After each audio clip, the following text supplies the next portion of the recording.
Just up here of an evening at the, well, not the mating yard, but where I got my mini plus and a lot of the remaining nukes that are just about to be transferred into hives because they're all queen right and the flow is on. So we've got loads of bramble.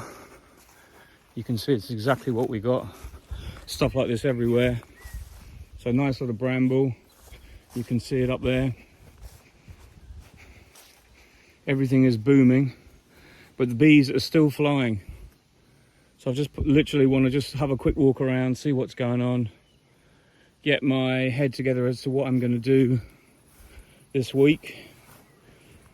Put my bee hood up because there's a lot of bees still flying around, but I'm getting that smell, that stinky chestnut smell. It's not like the buckwheat, unmistakable.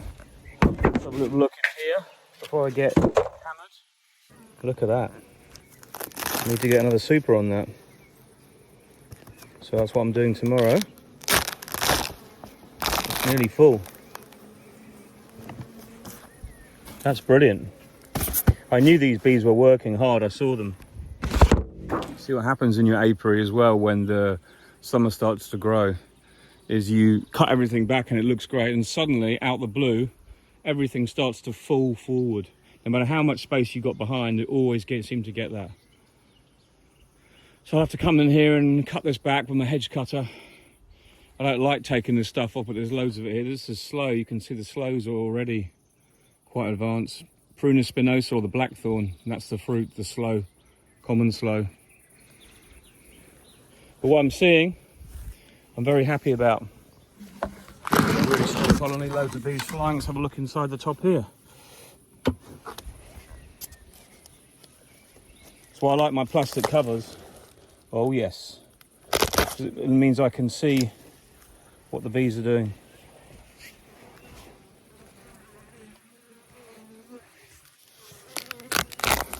Nice.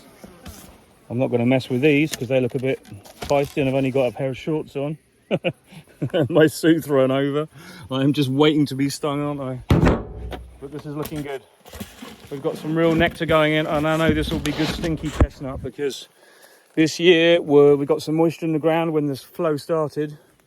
So I'm hoping that we'll have a good honey crop. I haven't got an enormous amount of hives on the summer honey. Excuse me. But what I have got is some good hives. And for instance, I've got a little nuke here that was a swarm. So this, I'm going to put that's full of bees. I'm going to put a nuke underneath that one. That's a mini plus, and I'm going to give it a nuke underneath and I'll grow into that. And I'm going to do the same with the ones over there that I put queens into the other week. And they should give me, I'm just getting stung by stinging nettles here, nothing else. And they should, hopefully grow into that nuke. It's actually 9:15 now. And the last 2 days have been really hot, because I've got delivery of glass this week for my new jars, and I wanted to get as many hives out, the last hives I needed to get out as possible, so that I've got room at home, all the pallets are put away, blah blah blah. So I'm going to put these out, all those over amongst that lot, because that's going to be transferred tomorrow or the day after, but they'll be ready here to transfer those nukes into hives, and then this will be virtually done. I'm going to take away some of those empty boxes there as well and there and get them shifted because they need to go back home. It's just that nice time to come out and just see what you need to do and catch up on everything, because I'm going to need all my boxes sooner because everything's going to be split in the summer. Even these will be split last of all. And what I'll do is I'll probably split them and leave them on site and give them a new queen on site, because they're not going to go anywhere for the moment. Those ones, even when they're in hives, they'll stay here because there's only about another 2 weeks of flow left. But it'll still benefit them being moved into a hive, because I'll grow into that hive and they'll have more room, and then I'll split them in half and then I'll feed them. Well, good morning. I've got this lime tree here. I'll show you around. It's absolutely full of honeybees and other insects. The smell from this tree is absolutely amazing. So I've got chestnut here, you can see is in full flower, the big long yellow fronds. And on the same time we've also got lime. And obviously we've got buckwheat, which I visited yesterday and added a load more supers to. I'll show you the picture now. I took, how many? I took another 32 supers and left them all on there. A couple I double supered because the bottom box was full already, completely full. And the other ones, they were just filling their second super. So it's going really well. We've got a little bit of rain forecast for tomorrow, but not a great deal, but maybe more later on. The buckwheat will probably last about another 3 weeks to 4 weeks. Then it'll basically start to wane. But it's been really, really good so far, way better than last year. But when you see this tree was a tiny seedling when I bought it, a tiny tree, only not even a metre tall, and it was at a garden centre, and it was going to be thrown out, and I just got it, I chucked it in the ground, and it was really root bound, so I had to undo all the roots when I planted it, and it's just got away. I can't believe it. Now it's like the main centrepiece to the honey house. So I absolutely love this tree, but it's really late this year. It's at least a week to 2 weeks late, because it's usually finished by the time the main chestnut starts. So this is what I've been doing this week as well. I've been bringing back, you probably just spied these, I've been bringing back all my empty boxes, all my empty 6-frame Dadant Nuke boxes back to the workshop, where they're going to be cleaned up and readied for the summer splits. So the summer splits configuration inside the box will be 2 partitions, 1 frame of foundation. So that goes into the hive.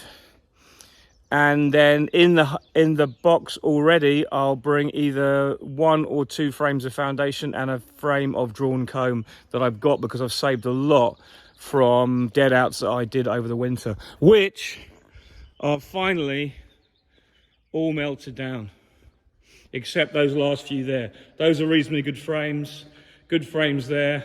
This is the tower of frames that I melted down in my little wax melter, and I'm absolutely delighted with that wax melter I bought, and I did a review on it. If you're looking to see the review, it's the Carl Fritz wax steamer you'll see back in my review, and I think it was in March time. So that is this winter's job, to re-wax all of those, and when I've run out of those, I've still got those behind there to use, and brand new frames behind there, and brand new frames here. So I'm kind of okay on frames for a little while, but I've managed to get most of the things sorted out in here, and I'm now ready to start work on the next phase of doing stuff little by little. We've got the sink going in about a week to 2 weeks when I've got it ready. Then we've got some solar panels, I hope, for hot water, as I explained in my last video. But there's no rush, but it'll be in when it's done. But today's job is going to be cleaning off honey supers that have got pollen in, and it's going to be a scraping job, and I'll show you what we're going to do with that now. So these are frames that have been semi-cleaned out by the bees, but they need scraping out. So I've got a bin in here with a little arm across the middle that I use, I rest. And all this wax we can scrape out and reuse. It does come off pretty easily. But you appreciate, if I didn't do that, you see the honey that's still in the bottom there. And this is just honey. Most of them have got quite a bit of pollen as well. So it takes a few minutes to scrape them out. You just got to get the worst off, clean them up a bit. But the good thing about these frames is the bees will rebuild all of this. So I'll pressure wash this off, and I'll be doing that this afternoon when the sun's out. I'll get covered in shit, but it doesn't matter, because then we can put them all back in these boxes. So 10 is the configuration we have to rebuild on, otherwise the gap in between is too big and they'll build comb in between. But we don't have to re-wax these frames. They've already got the hint of wax on them. And this frame, in fact, is probably one I'm going to be taking out of circulation, because it's about 3 mil longer than all the others. And I bought a load of new frames last year, and I'm probably buy some more this winter, because my new extraction line won't take these frames because they're slightly longer. Everything has to be the universal size of these ones. If you look, they're all fitting perfectly. Well, if I put this frame in the 10s, it actually is very, very tight and doesn't fit that well. So it's just a bit too long, and often you can see it curves in the super because it's just too tight. And these are all going to go because I don't really need these. But I'll clean them out now and I'll stack them up and see where we go from there. But anyway, that's today's job. Got to get that all done. I've used a huge amount of supers already. Now this place is pretty clear. That's all I've got left. So I'm pretty pleased with that. They're all empty as well. Those they're just empty supers. They can have more frames in if necessary. And these are mostly all 8s. All my 8s are in the old boxes. And that's why my roofs don't fit on many of the boxes, because you can see the boxes are slightly bigger, some bigger than others. That is the size they all fit on. This is the slightly bigger ones, but they're all 10 configuration. So anyway, there you go. Work, work, work. Let's get stuck in. If you don't maintain your supers, it's kind of similar to maintaining your brood nest. You have to maintain your supers well if you want good honey crops. Increase in efficiency and you will have bees that throw the nectar in there a lot quicker if they're not trying to clean and struggling to clean shit like that out. Some of that is light pollen and some of it is very dark and black. Now the dark and black, they will propolyze over and they won't pull it out. You can see it again on this one. This has already been propolyzed over from last year. That's why I'm cleaning this one. See how dark that is? You can see those, it's actually got propolyzed. They will never ever dig that out. Just wanted to add this photo in after I've done the video, because I wanted to show you the end result of what happens if you don't maintain your supers. Eventually they end up like this. They will keep on propolyzing over pollen if it doesn't get used, which in most cases, 99% of the time, it doesn't. And what will then happen is you end up with a place they just will not build honey, and even in a strong flow, they won't clear it out. And this is a classic example. So you can see why I do this. It may be that our plastic frames are more prone or more susceptible to this kind of propylization over. I don't know, but from what I've seen, it occurs in most supers. So it's really important you maintain your supers. I'm not having to use foundation here. They will rebuild that perfectly once I pressure wash it. See, I've taken the top off and the underneath now is just fairly loose pollen. So we're getting there. These are to be pressure washed. They've all been scraped clean. You can see the extent of some of the crystallized honey in it. Now the bees will just not clear that out. If you put that back in a hive and it was obviously level, I've scraped the top of it off and I'll pressure wash the rest of it off. You put that back in a hive this time of year, they'll just put honey on top of it. They won't use that before they put honey back in. It's unlikely.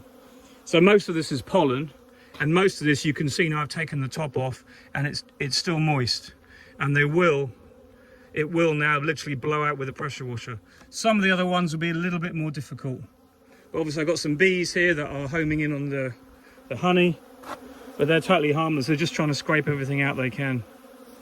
But all this is going to have to be scraped clean. You can see the extent of the crystallized honey there. I thought honestly I would have cleared that out last summer, but they didn't take it. There was just too much. So I'm nearly there. I've just got these 4 left to do, and then we're on to pressure washing. So I want to get this whole lot done today, and then I know it's a day lost, but it's a day investing in my equipment, and then these can get straight back on tomorrow. I'll be out putting these on. What a lot of work. And it's very sticky, but it's cloudy today, which is nice. I would be normally in the blinding sunshine here, getting my skin melted off of me, and I'm not actually used to a lot of hot sunshine. I prefer myself to be either working in the shade or under cover or in a bee suit. So I'm quite lucky today, just getting on with it while I got this chance, and soon have this done. We'll get the pressure washer down here and I can connect that up. We've got electricity and water just up there, and that will reach to here, and I've got a nice long hose on the pressure washer. So fingers crossed this afternoon, get that done after a bit of lunch, and then we'll be able to take loads of these out tomorrow. And I've got, maybe 20 boxes to go out tomorrow if this is all done today. So that's really good. These are the ones I managed to salvage. So these are in 10s, and if they weren't too bad and had no pollen in, I've just scraped these off, clean them up, and put them ready to be rebuilt. So that's the few out of all that lot, but that's less I don't have to pressure wash or clean. They're ready to go. So it's just also a sorting out of equipment and doing the best I can with what I've got. And it means that at the end of it, we'd have used up a lot of equipment that otherwise would need to be cleaned and not be used properly this summer. So you must maintain your supers properly. It's all very well just chucking them on the bees and hoping, but I don't agree with that. I believe that you've got to get the maximum use of your supers, you need to keep them regularly cleaned. Well, I decided to not put all the gear on because I kind of started before I got wet, and then I got wet, and then I kind of thought, oh well, what a sight. But you know what, it's coming off really easily. That's one side finished of this. All those on the left are done, all those are done. Going down the pile now. Obviously, unfortunately, the bees seem to have found the moisture and the honey being wet a bonus to them, so I've got to tap the bees off every time I make a start. But it could be worse. It's nice and warm. I don't know, this has always been a summer job. So it'll be finishing late this evening, I think. But if I can get this lot done by this evening, I'll be really happy. Disgusting.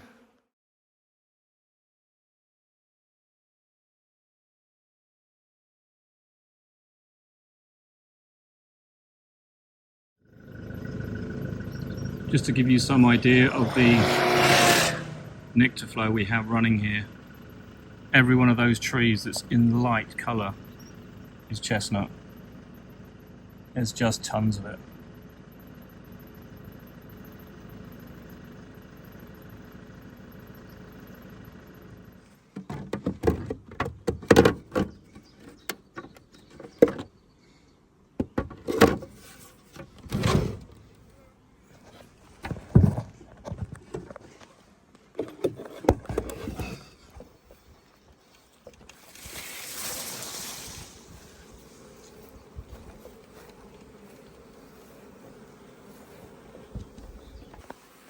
And that's where you want it, on a really strong colony. Look at that, bees just pouring in there. This one is actually almost on the ground, but it's actually on a tyre. What happened was the pallet broke, and I haven't brought a spare pallet up, but there's a stream of bees, so I know they'll be straight up there onto these frames, and they'll be rebuilding that. With a bit of wax, yeah, they'll use a bit of honey to build that, but hey, that's what beekeeping is, isn't it? So that's how I maintain my supers. It's a rotation. We have to do quite a lot of it, but at the end of the day, that gives you lots of space for honey storage at the most economical rate. The whole apiary is alive, so I'm really pleased. Look at that, eh? We've got some supers here that are way too strong. Look at that. I'm actually going to put 2 on top of this after. Probably too much. Or what I'll do is I'll give it one of the brand new ones and they can fill that out. But this is nearly full, and I would never want this to be this full at this time of the flow. But it is what it is. I'm pretty sure this is chestnut because this hive stinks, but we're going to give it a good taste. It's so runny though, some of it.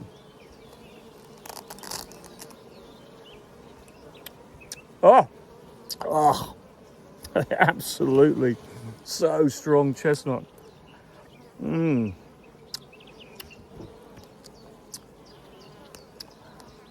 That's the first one I can say I've tasted chestnut for a couple of years in that strength. But it's good. Really good. Beautiful. We're back in business. Money. Look at those bees working, earning me lots of money. And at the end of the day, I've got to pay the bills, and this is what's important.